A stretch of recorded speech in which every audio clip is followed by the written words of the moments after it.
Hello বন্ধুরা, সবাইকে শুভ সন্ধ্যা। তো আগের ভিডিওতে আমি বলেছিলাম নেক্সট ভিডিওতে আমি দেখাবো অট্টওয়া সতীপীঠে কুপন কাটার পর আপনারা কি কি ভোগ পাবেন। প্রথমে কটা ভাত দিয়ে গেল, এরপরে এলো একটু শাক, এরপর এলো ডাল,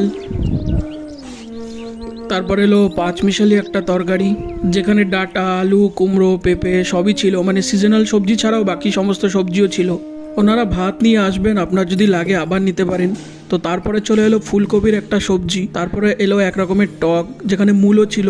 আপনাদের প্রয়োজন অনুযায়ী আপনারা আবার রিফিল করাতে পারেন, মানে যদি কোনো সবজির প্রয়োজন হয় তাদেরকে বললেই তারা দিয়ে যাবে। এবং শেষ পাতে ছিল পায়েস।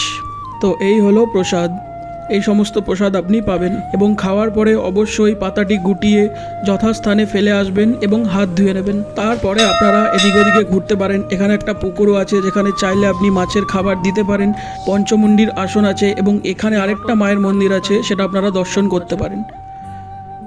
আর এই যে একটা রাস্তা দেখতে পাচ্ছেন, এটা একটা রাউন্ড রাস্তা, এই রাস্তা দিয়ে ঘুরতে পারেন। তবে একটা সতর্কবাণী আমি দিচ্ছি, গরমকালে এই রাস্তাটায় আমি মাঝে মাঝে সাপ দেখা যায়, মানে সাপ দেখেছিলাম আমি, তো একটু সাবধানে থাকবেন।